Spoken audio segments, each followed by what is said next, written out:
আফামনি, আপনার ওই হাতের পানির বোতলটা আমার দিবেন? আচ্ছা, আপনার খুব পানি তৃষ্ণা পেয়েছে তাই না? ঠিক আছে, আমার এই বোতলে তো পানি নেই। আমি একটা কাজ করি, আপনাকে বরং একটা দোকান থেকে পানি নিয়ে এসে দিই। না না, আমার পানি বোতল লাগবে না। আপনার হাতে খালি বোতলটা আছে না, ওইটাই আমরা দেন, ওইটা দিলেই হইব। ও আচ্ছা, বুঝতে পেরেছি। আপনার খুব খিদা লেগেছে তাই না? আপনার চেহারা দেখে মনে হচ্ছে আপনি খুব ক্ষুধার্ত। যাই হোক, আপনি আমার সাথে চলুন, আপনার জন্য আমি কিছু খাবার কিনে দিব, সাথে একটা পানির বোতলও কিনে দেবো। চলুন। না না, আমার খাওয়ানো কিনে দেওয়া লাগবো না। আপনার হাতে খালি বোতলটা আছে না, শুধু ওইটাই দেন, তাহলেই হইব। আমি তো কিছুই বুঝতে পারছি না আপনি কেন এই খালি বোতলটা চাচ্ছেন। যাই হোক, আপনি যেহেতু চেয়েছেন, নেন।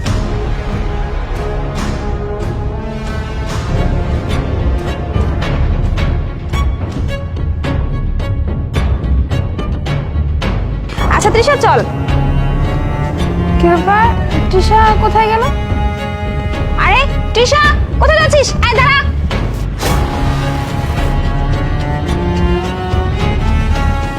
তৃষা, এই তৃষা, দাঁড়া।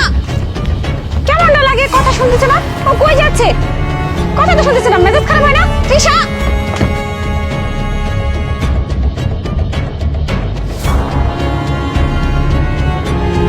এই তৃষা, দাঁড়া বলছে, দাঁড়া। ও শিট, এই রোদের ভিতরে ও কোথায় যাচ্ছে? ডাকতেছে, শুনতেও পাচ্ছে না। ব্যাপক ঝামেলা হয়ে গেল তো।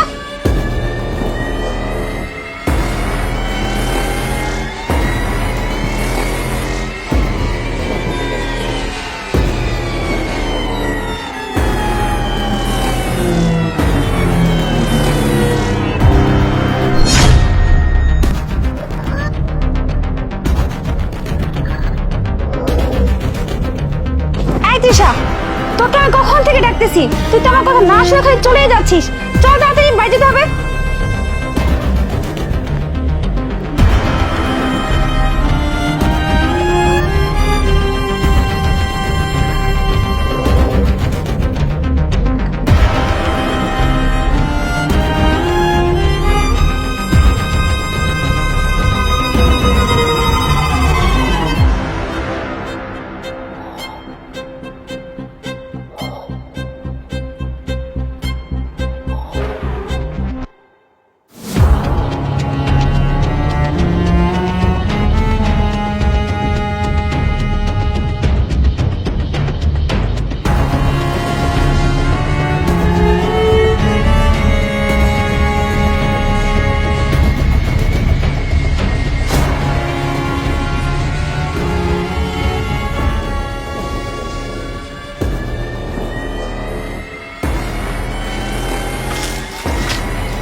কি ব্যাপার ভাইয়া, তুমি এই বোতল পায়ে বেঁধেছো কেন?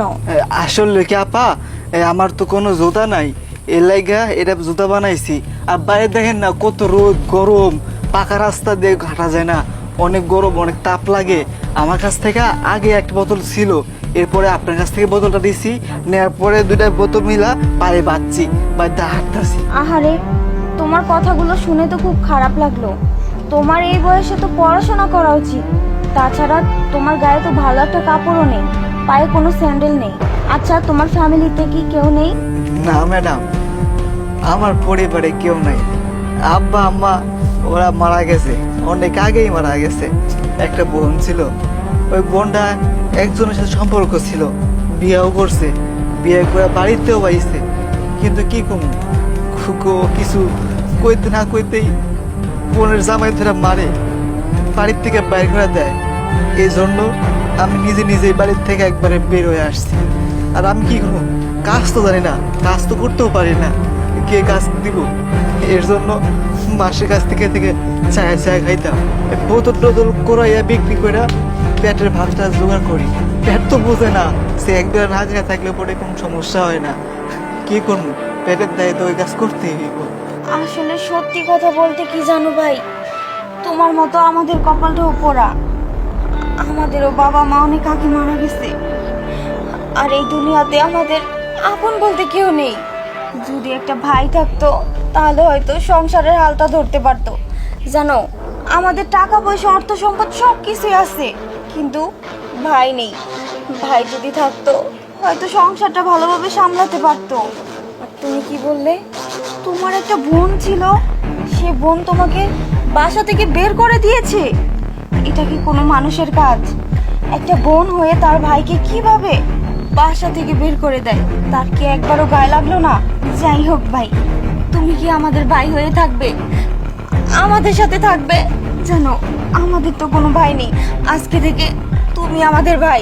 বলো না, আমাদের ভাই হয়ে থাকবে, আমাদের সাথে যাবে? হ্যাঁ তৃষা, তুই একদম ঠিক বলেছিস। ছেলেটা কত অসহায়, দুনিয়াতে কেউ নেই, আর আমাদেরও তো কেউ নেই। আজকে আমাদের টাকা পয়সা আছে বলে আমরা তাও চলাফেরা করে খেতে পারছি, কিন্তু ওর অবস্থাটা দেখ, ওর তো কেউ নেই, টাকা পয়সাও নেই। আচ্ছা ভাই, তুমি এক কাজ করো, তুমি আমাদের সাথে চলো, আমাদের দুই বোনের এক ভাই হয়ে থাকবে। আর তৃষা শোন, ওকে আমরা সাথে করে নিয়ে যাই, আর নিয়ে গিয়ে ভালো জামা কাপড় আর জুতো কিনে দিই। হ্যাঁ ভাই, চলো। আসো।